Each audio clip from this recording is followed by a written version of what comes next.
ó ní agbára gidi gan ni mo fẹ́ kẹ́ wá lọ gbọ́ bí bàbá Èkìtì ṣe tú àṣírí nǹkan tó wà ní ìdí Kwara State ẹ̀rọ ọlọ́run abayẹ̀ ẹ wò pé yes ọmọ Yorùbá ẹ ní láti dìde ẹ má sùn tẹ́ ẹ bá sùn ẹ wò ó títọ́ tá wá bá wa bẹ́ẹ̀ ni ẹ wò ẹ má jẹ́ fi gbogbo ẹnu sọ̀rọ̀ tó náà ti ń sọ fún wọn pé ẹ dìde ẹ̀yin kan máa ní ká máa bọ̀ ńlé ẹ̀yin kan máa ní kó sí dọ́kàn wá ká jókòó kíní kan igbá kan ẹ wò ó títọ́ tá wá ti bá wa díẹ̀ lókù ẹ má jẹ́ fi gbogbo ẹnu sọ o bẹ́ẹ̀ ni ẹ wá lọ gbọ́ bí bàbá Èkìtì bí wọ́n ṣe ṣàlàyé ẹ jẹ́ ká jọ wá lọ gbọ́. Bánjí Akíntóyè àròlé Awólọ́wọ̀ adára fún yín o ojú òní tèyín mo fi kí yín lamẹ́ríkà ní London ní Canada káàkiri gbogbo àgbáyé mo kí yín lórúkọ olóyè Chief Sunday ọmọ Adéyẹmọ Ìgbòho Òòṣà kàkàkí Olódùmarè Adégbáyé ọmọjọmọlọ ààrẹ bàbá rẹ pé ẹṣẹ ẹkọ àdúró ti wà ẹkú bí àtijọjọ ń mu bí Ọlọ́run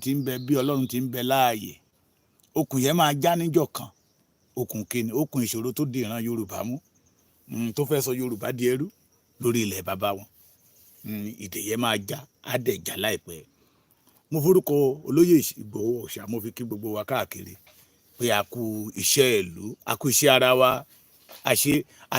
àṣejèrè bẹ́ẹ̀ ni a ní ṣàṣeyọwọ́ láṣẹ Olódùmarè àwọn àgbà Yorùbá ní pé bójú bá farabalẹ̀ harímú àbí bẹ́ẹ̀ kọ́ bẹ́ẹ̀ ti wí nìyẹn lára àwọn ọ̀rọ̀ àṣàyàn ọ̀rọ̀ tẹ́ máa ń sọ fún wa bẹ́ẹ̀ náà ni òun náà la tún dé pé ọ̀rọ̀ Yorùbá ọ̀rọ̀ wa ṣe kí ni ó nílò ká kíyèsára ẹ jẹ́ kí n kọ́kọ́ béèrè pé ṣé lóòótọ́ làwọn kábíyèsí wa ti jí ṣé lóòótọ́ làwọn kábíyèsí wa náà ti jí tó bá jẹ́ pé lóòótọ́ làwọn kábíyèsí wa ti jí ká tètè mọ̀ bí wọ́n dẹ̀ jẹ́ pé kì í ṣe gbogbo wọn náà ti jí àwọn tó bá ti jí nínú àwọn kábíyèsí kan jí àwọn tó kù pé iṣẹ́ ń bẹ lọ́wọ́ wọn láti ṣe ìrìn ń bẹ lẹ́sẹ̀ wọn láti rìn mo tún wá fi gba àkókò ìdúpẹ́ lọ́wọ́ bàbá wa Olúgbọ́n fún ọ̀rọ̀ tán sọ pé àwọn máa contact all the kábíyèsí it show that they know wọ́n mọ̀ náà pé ewu ń bẹ lóko lóńgẹ́ fún ara rẹ̀ ewu ni ẹ jẹ́ kí n bẹ̀rẹ̀ ọ̀rọ̀ mi báyìí ẹ rí àkọlé tí mo kọ pé ìṣẹ̀lẹ̀ ń ṣẹlẹ̀ ní Kwara South Kwara níbi tí ó jẹ́ pé àwọn Yorùbá ló ṣògo ń bẹ̀ wọ́n jẹ́ kó di mímọ̀ fún wa pé Kwara State have 16 local government out of that 16 local government the Yoruba people control 12 the remaining 4 àwọn ẹ̀yà tó kù lónìí ló wà ń bẹ̀ bọ̀ tó ṣe ni láàánú nínú tá a gbọ́ gan ni pé Fúlàní ò ní wọn control any local government kankan ní Kwara State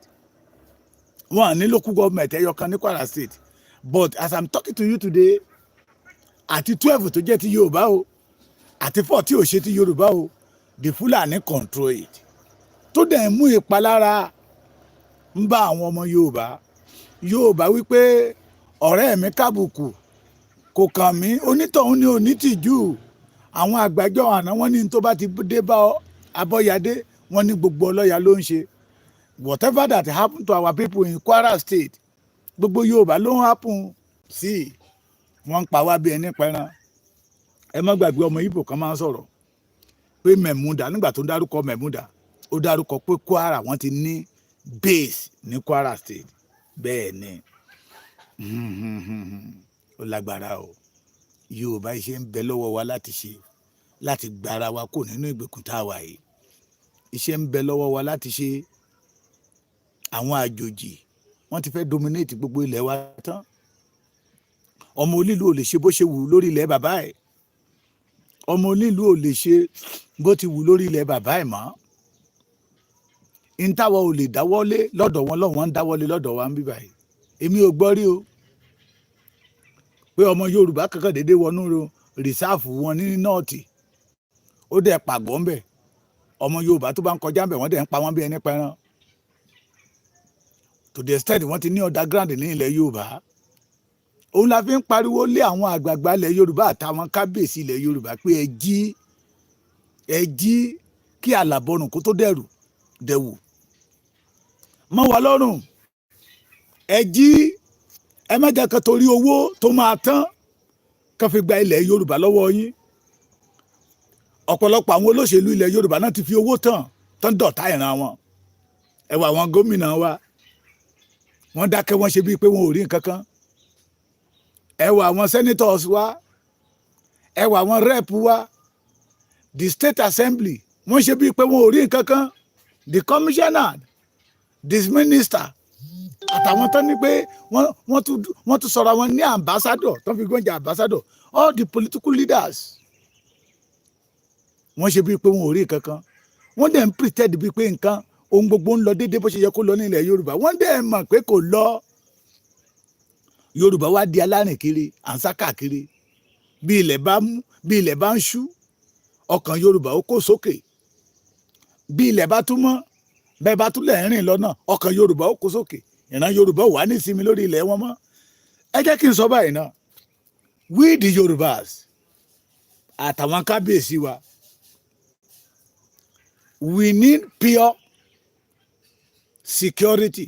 If I say pure security, genuine Yorùbás tí ọ̀rọ̀ Yorùbá máa mú láyà wọn. Yorùbá land we do not secure at all. Nígbà táwa ń bọ̀ láti Ògbómọ̀ṣọ́, gbogbo àwọn tájọ wà nínú mọ́tò sọ wípé tí ò bá jẹ́ pé Ọlọ́run wà lẹ́yìn Yorùbá ti tán. Tí ò bá jẹ́ pé Ọlọ́run mọ̀ọ́mọ̀ ṣe àkàndá Yorùbá ti tán. Bí a ti kúrò ní Ògbómọ̀ṣọ́ ká tó dé Ọ̀yọ́, ilẹ̀ ti ń ṣú. Ilẹ̀ ti ṣe kí ni? Ó ti ń ṣú. Gbàrà tá a kúrò l'Ógbómọ̀ṣọ́ tá a wọ Ìbàdàn, tá a fèsì ọ̀nà the United States of Ekiti wa. Ẹ jẹ́ n sọ pé láti Ìkirè tá a ti rí àwọn ọlọ́pàá tán gba 5 naira àwọn tán ṣe ń gbà lọ́nà. Tí a fi dé Èkìtì, kò sẹ́ni tó sọ pé stop there, kán tẹ̀ tán torchlight kan wọnú mọ́tò.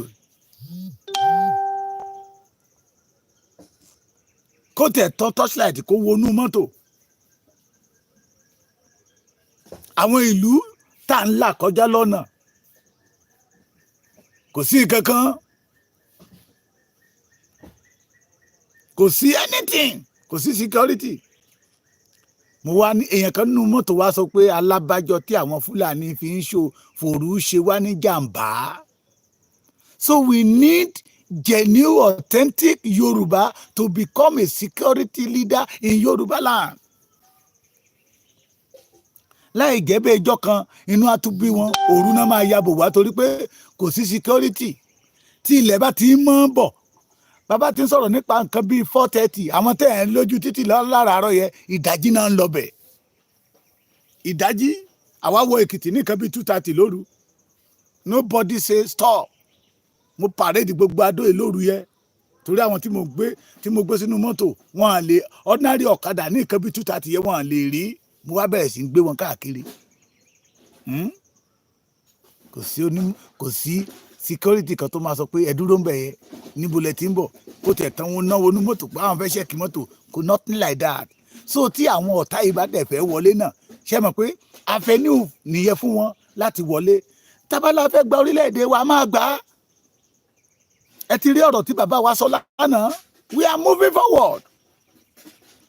Ọlọ́run sọ kẹ́ bàbá Professor Banji Akíntóyè tó jẹ́ wípé ẹlẹ́kajẹ̀ka iṣẹ́ tí A bá ń ṣe kọ́ ni B máa ṣe, iṣẹ́ tí B bá ń ṣe kọ́ ni C máa ṣe.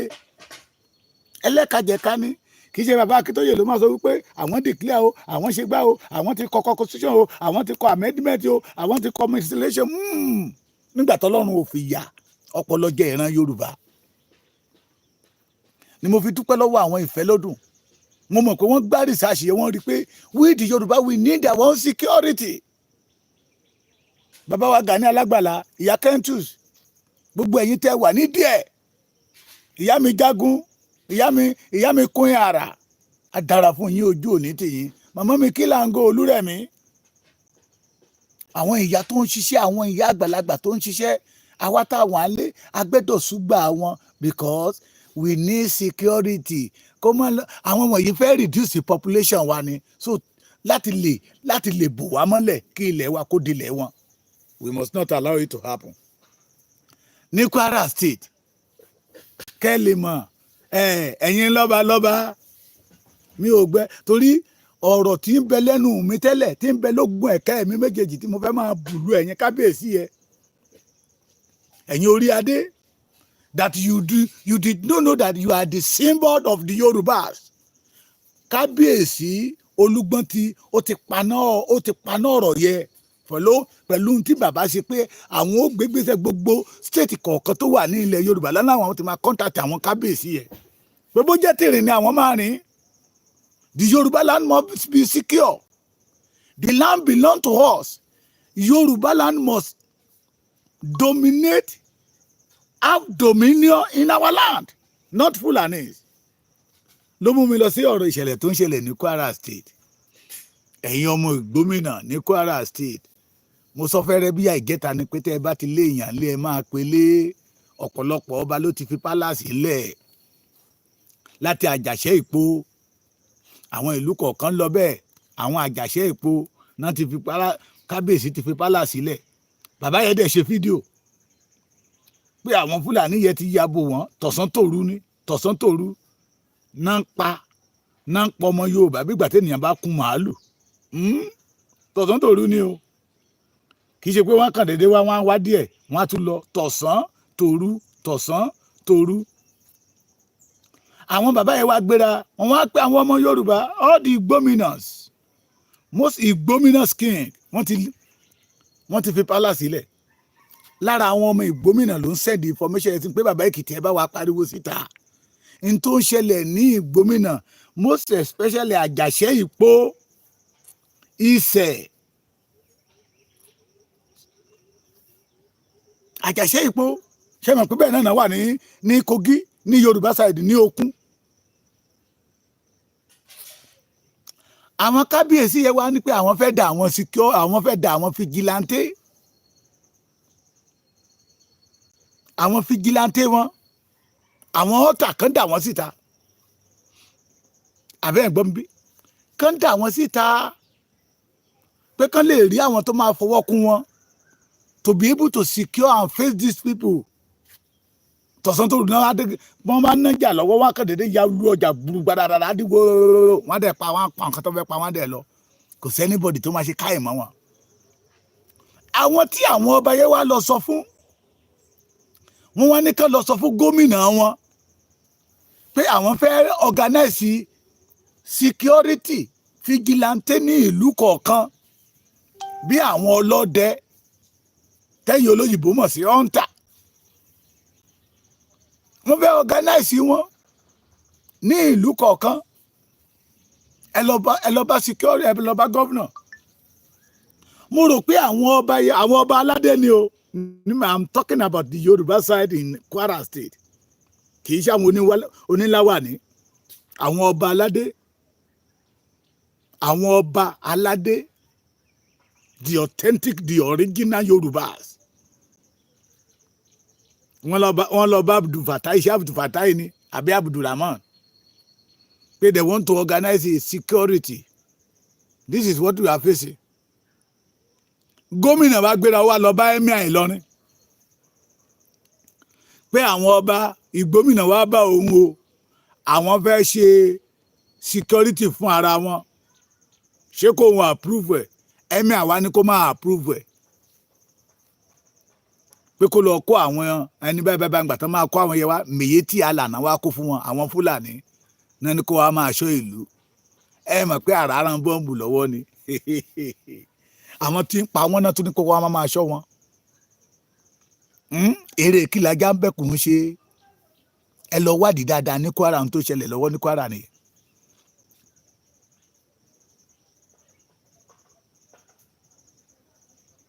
àwọn tó ń ṣẹlẹ̀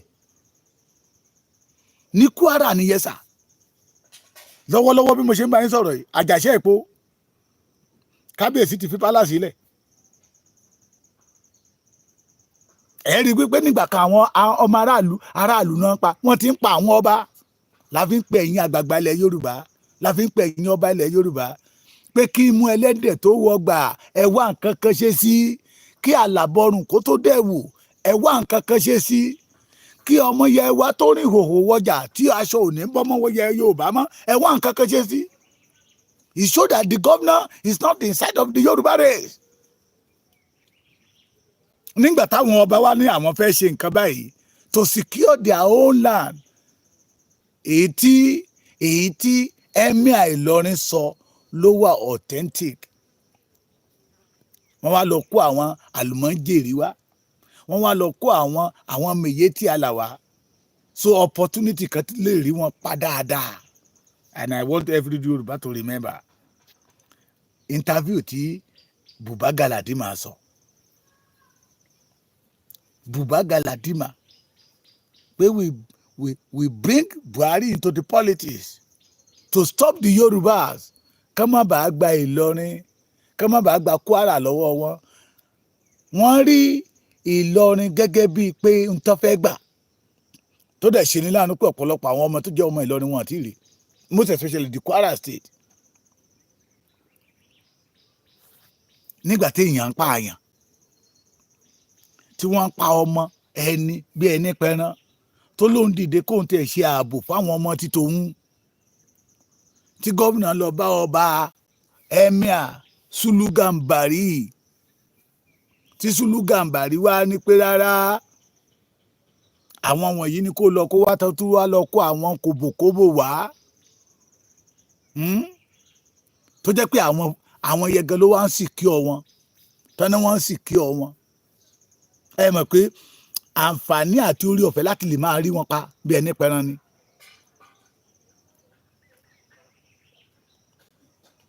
Àǹfààní láti lè máa pa wọ́n bí ẹni pẹran ni.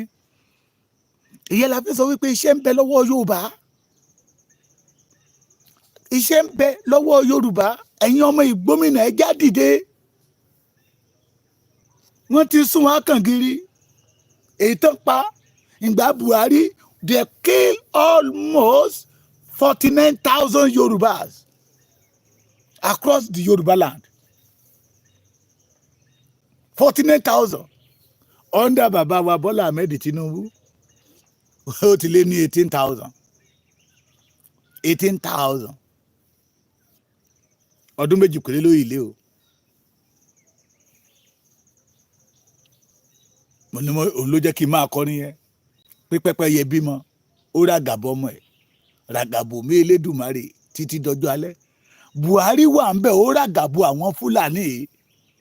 Ó pín AK-47 lé wọn lọ́wọ́ because they have mission against the Yorubas. Bó tẹ̀ ní pé lọ́kẹ́ ó ti pẹ́ tí Fúlàní ti ń wá ọ̀nà láti gba ilẹ̀ Yorùbá. Ìjọba wo ló débẹ̀ tó pa Yorùbá tó ìjọba Buhari tó lọ yìí? Táwọn ọmọ àlè Yorùbá kẹ́ wá dìde pé Buhari did not know anything, Sunday Igboho house stagger àbí báwo lè ṣe sọ òyìnbó ọ̀hún, and he called himself a man of God. Ṣé Túndé Bákàrè oró orí kó tó sọ̀rọ̀ ni? Ọmọ ọdún mélòó ni ṣèbó ṣe 70 lẹ́nu ọjọ́ mẹ́ta yìí? Ara wọn tó 80 tó 90 tí memory wọn dẹ̀ sharp. Àbò mu Colorado ni? Àbò ń fi ìyẹn pásítọ̀ Túndé Bákàrè tó sọ nonsense jáde lẹ́nu pé Buhari did not know anything. I asked him, he did not know anything. So ó máa sọ fún ẹ pé òun mọ anything. Fúlàní ò bá èèyàn kò bá Yorùbá ṣọ̀rọ̀ ẹ deep. Ẹ̀yin lẹ̀ ń àtàṣe ara yín mọ́ wọn. They have mission. They still stand gidigba lórí vision tí bàbá wọn láwọn rí. Lórí agenda bàbá wọn Danfojo pé Yorùbá land extension wọn ni. They must take it by force. So tó bá ń bá Yorùbá ṣí ọ̀rẹ́ tó ti máa fi mọ àṣírí Yorùbá, àwọn ò ní túṣu dé láìsàlẹ̀ kòkò tó bá di ọ̀rọ̀ títí wọn. Ṣùgbọ́n memory ẹ̀yin tẹ́ ń pera yín ní àgbàlẹ̀ Yorùbá, memory yín ti yòrò. Not all of you, the majority of you. Ní Fúlàní ṣe máa sọ̀rọ̀ fún yín lẹ́ẹ̀ fi gbà pé lóòótọ́ ni tó sọ. Ènìyàn wà ní ìjọba. There are a lot of things tó ṣẹlẹ̀. Tí everybody mọ̀ pé ọwọ́ federal government lélẹ́yìí. It is possible. Kan kó bíi sójà bíi 200 plus lọ sí ilé èèyàn kan kí president ìlú yẹn lóun ò mọ̀ mẹ́ ex-military officers, the retired general. Àbórí yín kan ṣé bẹ́ẹ̀ ṣe ń dàgbà sí lọ́pọlọ yín yọjọ ni àbí ẹrú lókù tó ń bẹ nú ọpọlọ yín that you do not know the right thing to say it again. Buhari ò mọ̀ suddenly Buratai is sọ̀rọ̀ the ambassador Benin Republic because he want to ó fẹ́ gbé Sunday Igboho wálé, he want to arrest Sunday Igboho. Buhari ò dẹ̀ mọ̀, kò mọ̀. Òkè tí ò bá mọ̀ ìgbà tó rí pé wọ́n pàréèdì àwọn 12 tó kó nílé olóyè Sunday Igboho kò rí nínú national television. Pẹ̀lú gbogbo bí ìròyìn ṣe ń gbé káàkiri. Why are you deceiving the Yoruba race? But lè tán Yorùbá mọ́, Yorùbá ti gbọ́n, Yorùbá tó bá ṣì ń tàn sí kán lọ ṣẹ́ẹ̀kì ọpọlọ ẹ̀ eérú tàbí sawdust ló ń bẹ nínú ọpọlọ wọn. Olótú ṣẹlẹ̀ ní Kwara yìí o. Ọ̀rọ̀ Kwara ó fẹ́ àmójútó gbogbo ọmọ Yorùbá. Ọ̀rọ̀ Kwara ó fẹ́ àmójútó. Ẹ má gbàgbé ìgbómìnà ara wa ní àwọn ìgbómìnà ara. Mo ti pàtàkì fún yín, mo ti sọ ìtàn yẹn. Àjàṣẹ́ ipò ipò kíá pẹ̀lú ipò tìtẹ́mi tiwa ọmọ ìyá ọmọ bàbá ni wọ́n. Àjàṣẹ́ ipò fought to Kwara State became Ìgbómìnà. Ìpòtì fought to Ekiti became Ekiti. Ìpòkíà Ogun State ṣe rí ká lè mọ̀ pé Yorùbá akọ́ra wa báyìí ni. Ohun tó bá dé bá ojú ìmọ̀ dé bá mú. Ohun tó bá dé bá mú adébẹ́nu, èyí tó bá débẹ́nu adébẹ́tí. Ẹ má já wòran lórí ọ̀rọ̀ Kwara State o. Bó ṣe ń sọ fún mi àwọn ọba tí ò sún pálásì wọn wá ti lé bíi 4 or 5 o tó ti sá kúrò ń lù o. Àwọn aráàlú gan ti ń sá kúrò ń lù nígbà tán ní àwọn fẹ́ ṣe security fún ara wọn tí gómìnà nínú nígbà tó ti gbàṣẹ lọ́wọ́ emir control the Yorùbá land. Àwọn ọba títí wá dẹ̀ máa sọ pé kò ságbára lọ́wọ́ wọn, kò ságbára lọ́wọ́ wọn. Àwọn olóṣèlú yẹn ti ní kiri kankan. Emir ló ń control gómìnà Kwara State now. Kí ló dé táwọn àwọn ọba títí wa ò lè control àwọn gómìnà títí wa? Emir Ìlọrin control the governor. Kí ló dé tí àwọn ọba títí wa ò lè control àwọn gómìnà títí wa? Kẹ́lẹ̀ mọ̀ pé nǹkan ṣe Yorùbá. Something is happening to the Yorubas. Could an India that we allow the enemy to prevail over the Yorubas? Ojúlala kan fi mí sọ́rí. Òun ni mo fi sọ pé àwọn bàbá wọ́n máa ń ràgà bo àwọn ọmọ títí wọn ní. The Galadima ní pé àwọn ọmọ ti Buhari síta ni láti lè ràgà bo Kwara kí Yorùbá má bàa gbà padà lọ́wọ́ wọn. Wọ́n mọ̀ pé Kwara did not belong to them, but wọ́n wá lo Buhari láti lè ràgà bo Kwara kí Kwara má bàa bọ́lé wọn lọ́wọ́. Òun ló mú Abdullahi Adamu, former governor of Taraba State, said that Nigeria government should protect herdsmen. Ṣé ọ̀rọ̀ yẹ òye wa ni? Nigeria government should protect herdsmen. Again, ẹ má gbàgbé, they have reason to say that Nigeria government should protect herdsmen. Baba Sultan Sokoto sọ wípé you fight Almighty Allah if you fight Boko Haram. Abdullahi kọ́ Garuba Adamu òun wá sọ wípé Boko Haram o, Fulani bandit o, Meyeti Allah o, they are not northern Nigeria freedom fighters. Àwọn ni Abdullahi ọba Sulugabari ti lọrin wá pàṣẹ lé Abdulrahman kó lọ sí ilẹ̀ Yorùbá káwọn lọ máa defend wọn. Where are we deceiving ourselves? Wọ́n ti sọ pé àwọn yẹn ni freedom fighter títí wọn. Wọ́n ràgàbò wọn Buhari kó AK-47 lé wọn lọ́wọ́. We have opportunity to talk to the security man ní Ọ̀yọ́ tó ń sọ wípé aṣọ ni àwọn olè jáde síta ni o tó jẹ́ ojúlówó ọmọ Yorùbá. Pé it is better for Yorùbá to take in charge of the security tí Yorùbá ò bá fẹ́ sunkún alẹ́. Pé ṣe báwọn àwọn wà ministry, àwọn wà níbẹ̀ tí Yorùbá ò bá fẹ́ sunkún alẹ́. Àwọn operation ṣe bọ́ọ̀sì ẹni tọ̀yọ́ tá dúró tá jọ ń sọ̀rọ̀. Àwọn wá bíbá yìí ọ̀dà làwọn tẹ̀lé.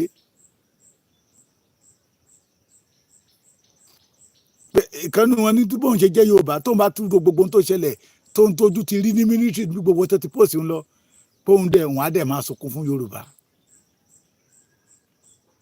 La fi ń sọ pé ẹ̀yin kábíyèsí wa ẹ jí. Kò yẹ ká tún máa sunkún ẹlẹ́yà ká tún máa dárò ara wa lórí ọ̀rọ̀ àwọn ìgbómìnà ní Ìlọrin. Wọ́n ti ń gbìn gbàdó náà o, wọ́n sọ àparò mábẹ́. Ẹ̀yin ọmọ ìgbómìnà tẹ̀ ń bẹ ní Àjàṣẹ́, Òmùàrán, Ìhòòrò, ẹ má sun àsùnpìyè, ẹ má sun àsùnfalálá, tẹ́yin bá sùn ẹ má jẹ́ kí mẹ́mórì yín ó sùn o. Tẹ́nìyàn bá sùn tí ò bá jẹ́ kí mẹ́mórì òun ó sùn, tí èèrà bá kọjá lẹ́gbẹ̀ẹ́ àgbọ́ ẹ nítojú oorun dojú ikú o. Ohun tó ṣẹlẹ̀ ní Benue ò ní ṣẹlẹ̀ ní ilẹ̀ Yorùbá. Ẹ jẹ́ á tètè.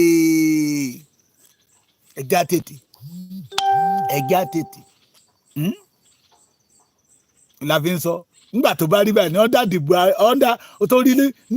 torí bó ṣe rí ní ọ́ndà Buhari gọ́ọ̀mẹ̀ntì táwọn kan ní Tàṣíwájú Bọ́lá Ahmed bá débẹ̀ nǹkan máa yàtọ̀, ara máa tú Yorùbá. Ṣé ara ti tù wá? Kàkà kó dẹ̀ ń lé sí ni láàrin ọdún méjì 18,000 ti lọ. Tí Tinubu máa tún wá kúrò ń bẹ̀ kọ́.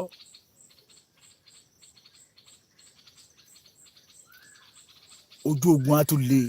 Bàbá mi Ṣakiru Azeez ẹ ṣe wọ́n tọ́jú mi dáadáa lọ́yọ̀ọ́, Ọlọ́run á tọ́jú yín. Ìṣẹ̀dálẹ̀ Yorùbá máa dúró tì yín. Thank you, God bless you. Àwọn ojúlówó ọmọ Yorùbá nìyẹn. Tó bá rí báyìí nígbà Tinubu yìí tá a bá tètè bó ló ṣe máa rí tí Tinubu bá tún kúrò mẹ́. Torí wọ́n rẹ̀ ló wálẹ̀ ilẹ̀ wa ń bù làlàlàlà fẹ̀fẹ̀fẹ̀fẹ̀fẹ̀ mọ́ wọn lójú. Tí wọ́n bá ti lè succeed ní Kwara State kí Èkìtì ó mọ́ jáfira, kí Oǹdó ó mọ́ jáfira, kí Ọ̀ṣun ó mọ́ jáfira, kí Ògùn ó mọ́ jáfira, kí Ọ̀yọ́ gan ó mọ́ jáfira. We are in big trouble. Ìgbésẹ̀ tí bàbá Olúgbọ́n láwọn máa gbé kì í ṣe ìgbésẹ̀ tẹ́nìyàn lè máa dá ọjọ́ sí. Ká tètè gbé, tíjọ́ tètè bẹ̀rẹ̀. Torí ó máa lẹ́yìn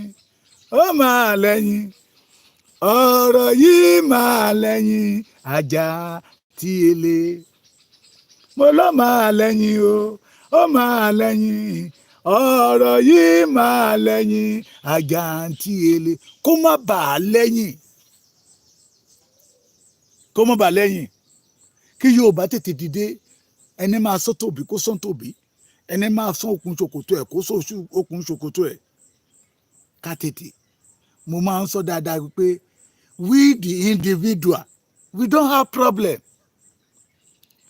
Lógún àwa kọ́ la nílò deliverance. Ẹ má jẹ́ káwọn pásítọ̀ yóò parọ́ tàn wá mọ́. Àwa kọ́ la nílò deliverance. It is our land that need deliverance in the hand of the Fulani. Okay, so it is Yoruba land that need deliverance in the hand of Nigeria. Torí ìgbèkùn gangan ní Nigeria. Ẹni bá dẹ̀ ń gbé nínú ìgbèkùn àti dìde alágbára. Òun lè fi rí tó jẹ́ pé ọmọ Yorùbá ń rápálá lọ́tùn ń rápálá lọ́sì èyí bá rí máa dìde kó tó dìde. Ẹni tọ́pọ̀ lóye ti kú pátápátá tí Yorùbá sọ pé kò gbọ́n ẹjẹ́ olórí ọ̀fẹ́ kó tàta kò sí Canada. He became a world champion. Ilẹ̀ wa ló ní problem. Ilẹ̀ wa ló wà nínú ìgbèkùn àwọn Fúlàní. Ilẹ̀ wa ló wà nínú ìgbèkùn Nàìjíríà. and we must join hands together to deliver that land. Kò jù bẹ́ẹ̀ lọ. Bẹ́ẹ̀ nìyẹn kan bá sọ nǹkan mí lẹ́yìn irọ́ ni. Ilẹ̀ wa ló nílò deliverance. Kẹ́ ẹ jẹ́ ká dìde, ẹ̀yin kábíyèsí wa, ẹ̀yin kábíyèsí wa. Ẹ má dúró dìgbà táwọn ará bíbẹ̀ wá bẹ̀rẹ̀ sí ń lé yín ní palace. Àbùkù ńlá ni wọ́n pọ̀ ba lẹ́kìtì ń bíbà yìí. Àbùkù Èkìtì kọ́, àbùkù gbogbo ilẹ̀ Yorùbá ni. Because Ọba is a symbol in Yoruba land. It's a symbol of Yorùbá. Ní àwùjọ àwọn ẹni ńláńlá tí ọba bá jókòó tó gún wà tó gbé adé sórí tó kó lẹ̀kẹ̀ sọ́rùn tó mú ọ̀pá àṣẹ dání tí ìrùkẹ̀rẹ̀ ń bẹ lọ́wọ́ ẹ̀, immediately wọ́n á ti ní pé yes, this is from Yoruba land. Our kábíyèsí they are our symbol. Ṣùgbọ́n tó bá ti bẹ̀rẹ̀ sí ń fojú symbol yẹn gbolẹ̀ díẹ̀díẹ̀, the Yoruba we are losing our own identity. It is better we regain it back. Ó ní tẹ bá rí àwọn tó ń tutukutu, àwọn kan ti lọ sọ́yọ́ wọn à ṣe Yorùbá mọ́. Bàbá mi a máa sọ̀rọ̀, mi ò fẹ́ sọ̀rọ̀ lórí ẹ̀. Bàbá mi a máa sọ̀rọ̀ pé tènìyàn bá ṣe nǹkan tí gbogbo ènìyàn bá ti fẹ́ràn ẹ̀, pé tán fẹ́ràn ohun tó ń ṣe yẹ, kó mọ̀ pé ohun tó ń ṣe yẹ ò lè yọrí síbi tó dáa. Ṣùgbọ́n tó bá ń ṣe nǹkan tí bí 70% tán sọ pé nǹkan tó dáa ló ṣe yẹ, títà tí bá sọ pé kí ló ṣe, ẹ má dá lóhùn. Bàbá mi á ní tẹra mọ́, iṣẹ́ yẹn máa yọrí, á mú èso tó dára jáde. Bẹ́ẹ̀ ni Sunday Igboho ṣe Yorùbá nation mọ́, àlà ńlá láyín. Ìwò dẹ̀ sì ń ṣe Yorùbá nation, àlà ńlá láyín. Bẹ́ẹ̀ ni bàbá Akíntóyè ti bend, àlà ńlá láyín. I say it in that spirit that I'm always communicate with. Sunday will never betray the Yoruba. Ẹni tó sọ̀rọ̀ tó Sunday Igboho was not a millionaire. The billionaire tó rẹra ẹ̀ ńlẹ̀. Ó rẹra ẹ̀ ńlẹ̀ pátápátá. Ó rẹra ẹ̀ ńlẹ̀ because of Yoruba they destroy all the business. Kò wo náà ti rí ohun tí a mú wá fún wa lénìí. Ẹ bá wa like, ẹ bá wa share, ẹ bá wa subscribe sí orí Òjíṣẹ́ TV. Ẹ bá wa tẹ notification bell so that a bá tún mú àwọn àkọ̀tun wá fún wa. Ẹ̀yin lẹ́ ò kọ́kọ́ máa rí. Títí di ìgbà tá ò tún máa pàdé lórí Òjíṣẹ́ TV. Ó dàbọ̀.